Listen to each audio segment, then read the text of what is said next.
Zdaj pa gremo naprej z delom, ki govori pa o bolj praktičnih prikazih pomena dosežkov in vizije trajnostnih prenov. Želimo pa, da je to prikazano sa strani stroke, gospodarstva, civilne družbe, državne uprave, lokalnih skupnosti in kot prvega vabim na oder Tomaža Krištofa iz studia Krištof, ki je hkrati tudi predsednik Zbornice za arhitekturo in prostor Slovenije.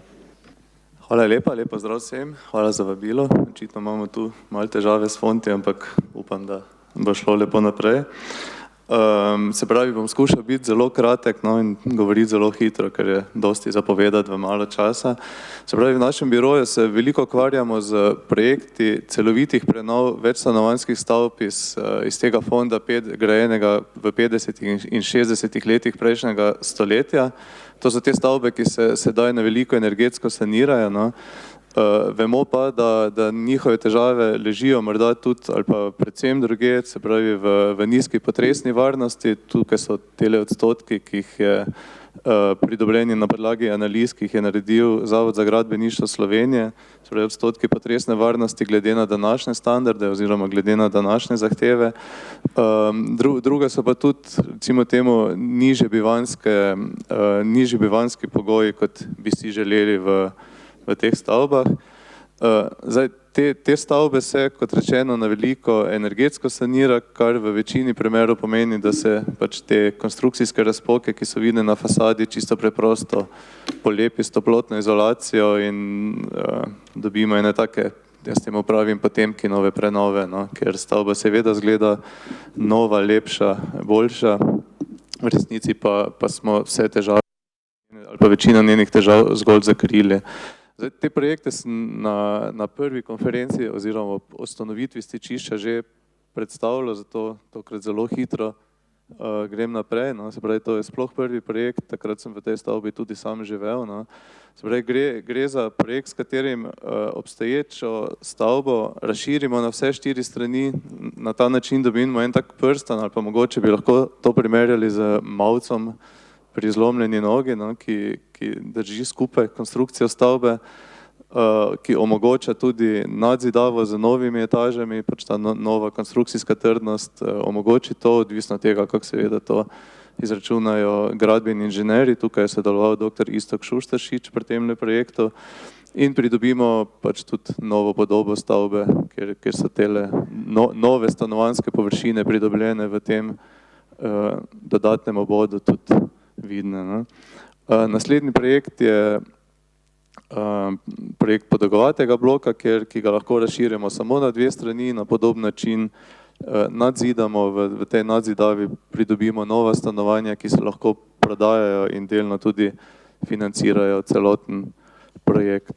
In pa zadnji projekt, ki ga kažem, se pravi, tukaj smo na strani gradbenih inženirjev so tukaj sodelovali najprej Zavod za gradbeništvo Slovenije in v nadaljnih fazah podjetje IBE.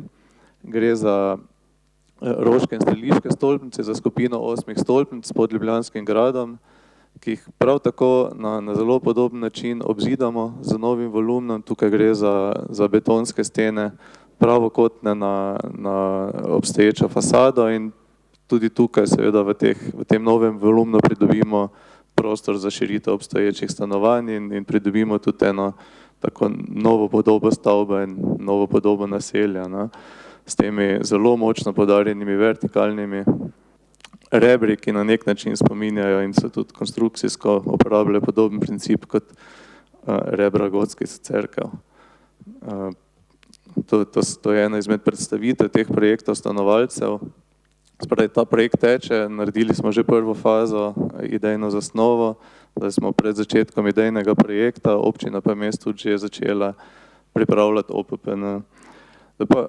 V drugem delu te kratke predstavitve bi pa želel, glede na to, da se že 11 ali 12 let ukvarjam s temi projekti, bolj se imam za strokovnjaka za ovire, za protipotresne utrditve stavb, kot pa za same utrditve stavb. In ker so danes tukaj tudi odločevalci, bi želel opozoriti na nekatere ovire. Se pravi, najprej imamo te neodstranljive ovire, ki so realne, objektivne in jih je pač potrebno vedno in znova preskočiti.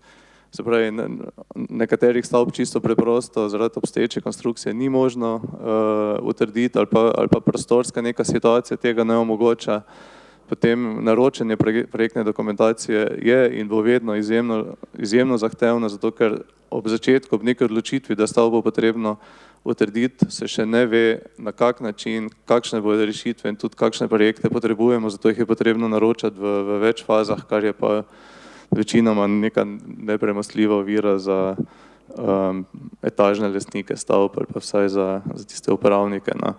Potem seveda te in projektna dokumentacija in te uvodne analize, geomehanika, odvzemi vzorcev, laboratorijski preskus vzorcev, obstoječe konstrukcije so izjemno dragi in pogosto tudi privedejo do nekega odgovora, da pač rešitve ni, no, oziroma da stavbe ni možno utrditi. No.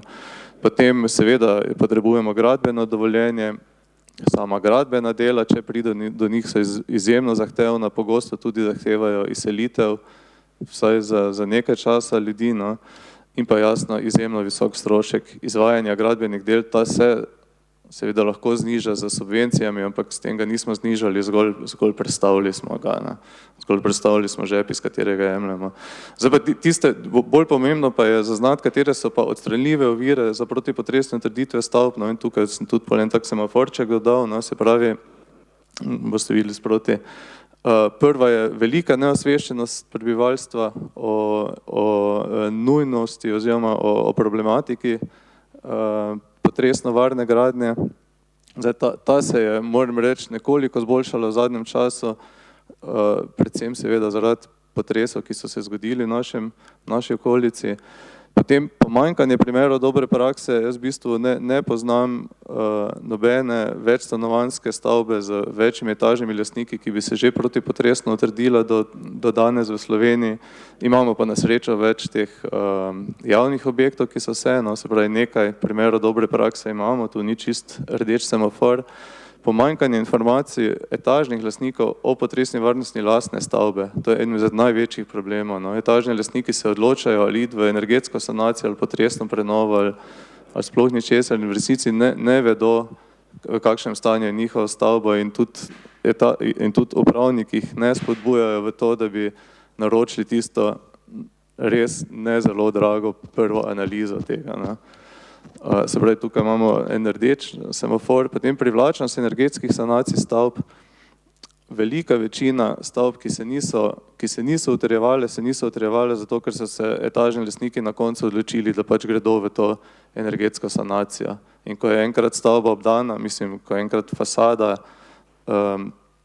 polepljena s stiroporom, no, če tako rečem, je seveda izgubljena za nekaj let ali pa tudi nekaj desetletij za kakršnokoli resno konstrukcijsko utrjevanje. No.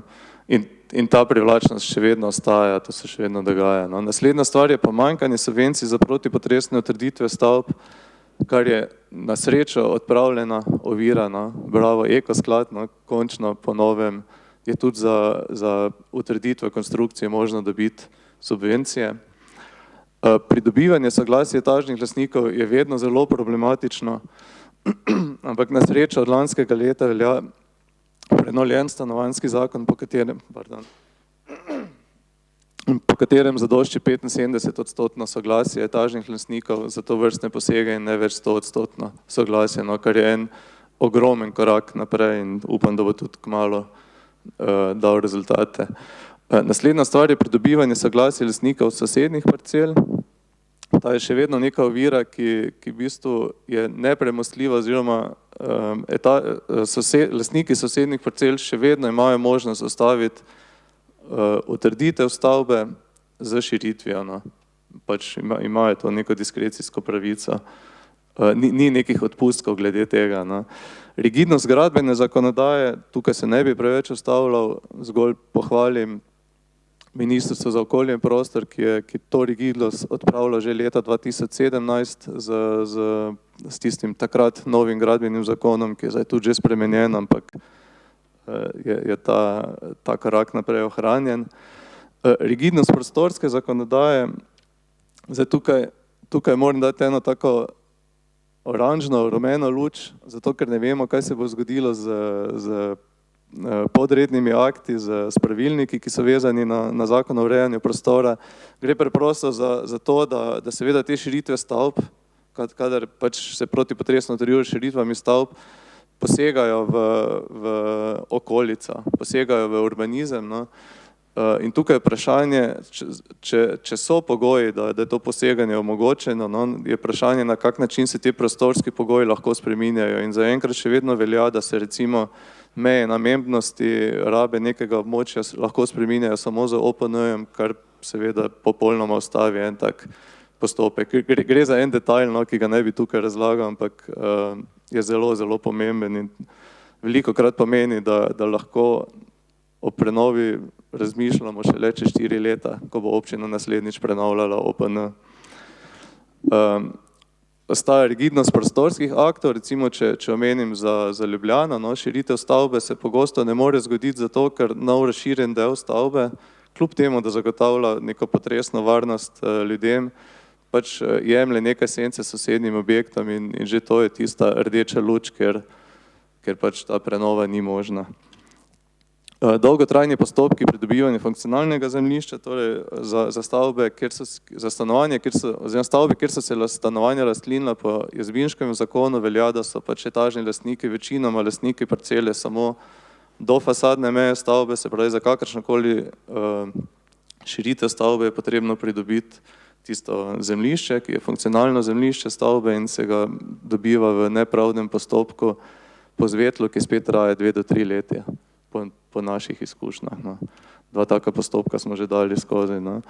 In pa zadnja stvar je pa neznanje in nezainteresiranost upravnikov stavb, spet malo povezano s privlačnostjo energetskih sanacij. No. Torej, zaradi izjemne zahtevnosti vseh teh postopkov je v bistvu tudi za upravnika stavbe veliko lažje iti v energetsko sanacijo, se vse ve, kako se dela, projekte se enostavno naroča, subvencije so in potem pač je stavba izgubljena za kakršnokoli drugo sanacijo. Se pravi, zadnji slajd, kaj potrebujemo za lažje izvajanje teh sanacij, najprej potrebujemo poseben protipotresni zakon za zagotavljanje potresne varnosti, potem potrebujemo potresne izkaznice stavb, s katerimi bojo pač ljudje, tudi kupci nepremičnin, tudi tisti, ki so zdaj noter obveščeni, mislim, pridobili informacije o stanju, no, njihove stavbe in pa aktivno državno politiko v obliki subvencij in pa osveščanje, o katerem pa mislim, da se že premika na bolje, no, vsaj ta 3. točka. Hvala lepa. Hvala lepa.